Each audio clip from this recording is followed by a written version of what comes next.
Hello दोस्तों, नमस्कार। केवल स्टडी क्लासेस के ऑनलाइन प्लेटफॉर्म में आप सभी का स्वागत है। आज के इस वीडियो के माध्यम से बाल विकास एवं शिक्षण विधियों के संबंध में महत्वपूर्ण एमसीक्यू प्रश्नों की श्रृंखला शुरू की थी, जो कि लेवल 1 रीट पात्रता भर्ती परीक्षा लेवल 1 और लेवल 2 के लिए, और 2026 में जो मेंस होगी तृतीय श्रेणी अध्यापक, उन दोनों के लिए महत्वपूर्ण है। जिसमें आज का टॉपिक है कि विकास यानी कि बाल विकास को प्रभावित करने वाले कारक, इसके संबंध में महत्वपूर्ण एमसीक्यू क्वेश्चन की श्रृंखला हम एक एक करके आज देखेंगे। तो जिसमें फर्स्ट क्वेश्चन है, वातावरण में वे सब बाह्य तत्व आ जाते हैं जिन्होंने व्यक्ति को जीवन प्रारंभ करने के समय से ही प्रभावित किया है, यह कथन है। तो यह कथन है वुडवर्थ का। हमने सीधे क्वेश्चन के आंसर को ही हम याद करेंगे, ऑप्शन भी इसमें दे रखे हैं, आप आराम से इसको देख पाएंगे। क्वेश्चन नंबर सेकेंड है आपका, ब्रॉनफेनब्रेनर के जैव पारिस्थितिक प्रतिमान के अनुसार युद्ध निम्नलिखित में से किस तंत्र में शामिल किया जाता है? तो सीधा आंसर है व्यक्तिगत तंत्र में शामिल किया जाता है। क्वेश्चन नंबर थर्ड है, आनुवंशिकता की भूमिका किसी व्यक्ति के जीवन में डैश डैश के समय से शुरू होती है? तो यह शुरू होती है गर्भधारण से शुरू हो जाती है। क्वेश्चन नंबर फोर है, कौन सा आनुवंशिकता विकार केवल महिलाओं में पाया जाता है? टर्नल सिंड्रोम महिलाओं में पाया जाता है। क्वेश्चन नंबर फाइव है, विभिन्न मानव समूहों के बीच देखे जाने वाले अंतर सामान्य तो होते हैं, तो सांस्कृतिक अंतर पाए जाते हैं।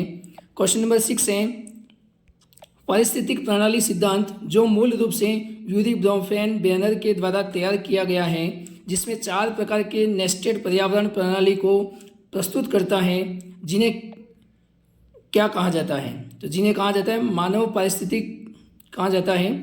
क्वेश्चन नंबर 7 है, कोशिका विभाजन में त्रुटि के कारण यानी किस कोशिका विभाजन में गलती के कारण निम्न में से कौन सा विकार उत्पन्न होता है? तो इसमें जो विकार उत्पन्न होता है डाउन सिंड्रोम नामक विकार उत्पन्न होता है।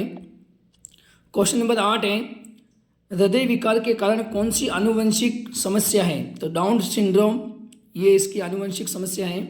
क्वेश्चन नंबर 9, एक बच्चा जो कि एक विशेषता जैसे मौखिक क्षमता में उच्च है या निम्न है, बाद की उम्र में भी रहेंगी, यह बयान के महत्व पर जोर देता है। तो यह आनुवंशिकता को सीधा प्रभावित करता है। व्याख्या के लिए, आनुवंशिकता व्यक्ति के जन्मजात गुण ही उसका वंशानुक्रम है, और वंशानुक्रम जन्म के ठीक 9 माह पहले संपन्न हो जाता है, जिसमें गर्भधान के समय प्रत्येक बच्चे को 46 गुणसूत्र प्राप्त होते हैं, जिससे 23 माता के एवं 23 पिता के होते हैं, और इसी के माध्यम से आनुवंशिकता संपन्न होती है। क्वेश्चन नंबर 10 है, मानव विकास किन दोनों के परिणाम है? दोनों का योगदान का परिणाम है। तो सीधा हमने याद रखना है वंशक्रम, वंशानुक्रम एवं वातावरण का प्रमाण है।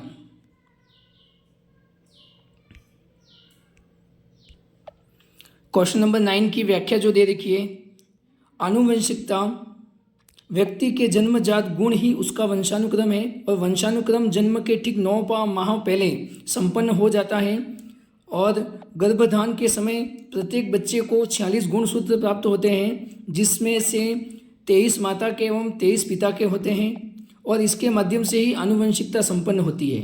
क्वेश्चन नंबर 10 है, मानव विकास किन दोनों के योगदान का परिणाम है? तो सीधा आंसर है वंशक्रम और वातावरण का परिणाम है। क्वेश्चन नंबर 11, व्यक्तियों में एक दूसरे से भिन्नता क्यों होती है? तो उसका मुख्य कारण है वंशानुक्रम और वातावरण के बीच अंतःक्रिया के कारण होती है।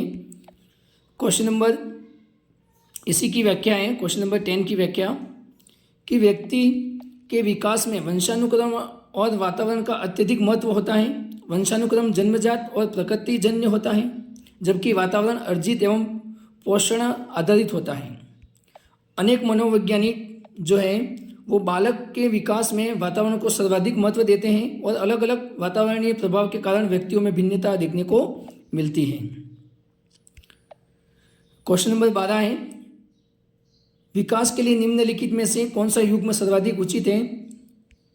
तो इसका आंसर है सामाजिक सांस्कृतिक संदर्भ विकास में एक महत्वपूर्ण भूमिका निर्वाह करता है। सर्वाधिक उपयुक्त यही है। इसकी व्याख्या के लिए, विकास एक सतत चलने वाली प्रक्रिया है जो मनुष्य के जन्म से लेकर मृत्यु पर्यंत चलती रहती है, और विकास कई प्रकार से होता है, चाहे ये विकास शारीरिक विकास है, मानसिक विकास, सामाजिक विकास, शैक्षिक विकास आदि, अंतर सामाजिक एवं सांस्कृतिक संदर्भ में विकास में एक महत्वपूर्ण भूमिका निभाते हैं या निर्वाह करते हैं। क्वेश्चन नंबर 13, मानव व्यक्तिगत परिणाम है। तो ये आनुवंशिकता और वातावरण की अंतःक्रिया का परिणाम है। मानव के व्यक्तित्व का निर्माण व्यक्ति के आनुवंशिकता और वातावरण के अंतःक्रिया का परिणाम होता है तथा इसी आधार पर व्यक्तिगत भिन्नता का भी निर्धारण किया जाता है। बालक की शारीरिक वृद्धि एवं विकास को प्रभावित करते हैं। वंशानुक्रम और वातावरण दोनों प्रभावित करते हैं। क्वेश्चन नंबर 15 है, बालक का विकास प्रभावित होता है। वंशानुक्रम और वातावरण दोनों से प्रभावित होता है। वुडवर्थ के अनुसार बाल विकास वंशानुक्रम और वातावरण का गुणज होता है।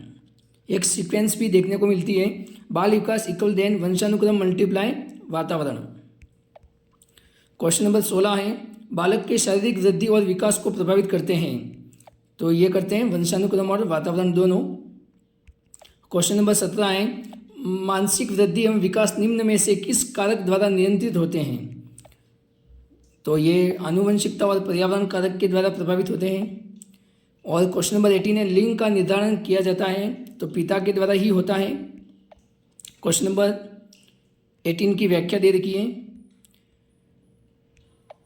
ग्रेगर जॉन मेंडल, जिन्हें आनुवंशिकता का पितामह कहा जाता है, और इसके अनुसार लिंग का निर्धारण बालक के पिता के द्वारा होता है, क्योंकि माता में XX क्रोमोसोम पाए जाते हैं जबकि पिता में XY क्रोमोसोम पाए जाते हैं। क्वेश्चन नंबर 19 है, आँखों के रंग को कौन सा कारक प्रभावित करता है। तो आनुवंशिकता प्रभावित करती है। क्वेश्चन नंबर 20 है, लिंग है। लिंग एक जैविक सत्ता है, जैविक। क्वेश्चन नंबर 21 है, एक 6 वर्ष की लड़की खेलकूद में साधारण योग्यता का प्रदर्शन करती है जबकि उसके माता पिता दोनों ही खिलाड़ी हैं। उसे नित्य प्रशिक्षण प्राप्त करने के लिए भेजते हैं और सप्ताह के अंत में उसे प्रशिक्षण देते हैं। बहुत संभव है कि उसकी क्षमताएं निम्नलिखित दोनों के बीच परस्पर प्रतिक्रिया का परिणाम है। तो आपको सीधा आंसर है ये आनुवंशिकता और वातावरण का परिणाम है, क्योंकि जैसे जैसे बच्चे को वातावरण मिलेगा और आनुवंशिकता में उसके माता पिता भी खिलाड़ी हैं और उसको ऐसा ही प्रशिक्षण दिया जा रहा है, ऐसा वातावरण तैयार किया जा रहा है। तो सीधा आंसर आनुवंशिकता और वातावरण का परिणाम है। क्वेश्चन नंबर 22, मानव युग्मज है। तो मानव युग्मज में 23 जोड़ी गुणसूत्र पाए जाते हैं। ये क्वेश्चन बहुत ही बार रिपीट हुआ है और ये बहुत इंपॉर्टेंट क्वेश्चन है कि मानव युग्मज में शामिल है तो ये 23 जोड़ी गुणसूत्र शामिल है। क्वेश्चन नंबर 23, यूरी ब्रॉनफेन के अनुसार प्रणाली वह छोटा आसन्न वातावरण है जिसमें बच्चा रहता है। तो बच्चा रहता है माइक्रो सिस्टम में रहता है। क्वेश्चन नंबर 24, कौन से मनोवैज्ञानिक ने अपनी पुस्तक हेरिडेटरी जीनियस में व्यक्तित्व विभेद का वैज्ञानिक ढंग से विवेचन प्रस्तुत किया है। तो ये किसने किया है? सर फ्रांसिस गाल्टन ने किया है। क्वेश्चन नंबर लास्ट है 25, एक किशोर की अभिरुचि को प्रभावित करने का कारक है। तो ये कारक हमेशा दो ही होंगे, आनुवंशिकता और वातावरण। तो आज के इस वीडियो में हमने देखा कि विकास को प्रभावित करने वाले कारक, जिसमें से महत्वपूर्ण दो वंशानुक्रम और वातावरण, ये दो मुख्य रूप से बालक के विकास को प्रभावित करने वाले कारकों में माना जाता है, चाहे वो विद्यालय का वातावरण हो, परिवार का वातावरण हो और वंशानुक्रम। ठीक है दोस्तों, तो इस प्रकार से हमने आज का टॉपिक देखा, विकास को प्रभावित करने वाले कारक। एक और वीडियो के माध्यम से आपके बीच में मैं उपस्थित होगा। अभी के लिए थैंक यू, और पुनः एक और वीडियो के माध्यम से आपके बीच में मैं उपस्थित होगा। और दोस्तों, ये अपना नया चैनल है केवल स्टडी क्लासेस, जिसमें इसी प्रकार से MCQ क्वेश्चन जो कि टॉपिक वाइज होंगे, जो आपकी परीक्षा को एक धार देंगे। इसलिए आप अपने इस चैनल को सब्सक्राइब भी कर लें, बेल आइकन भी दबा लें, ताकि इसी प्रकार के और अच्छे वीडियो आपके बीच में उपस्थित होंगे। Thank you.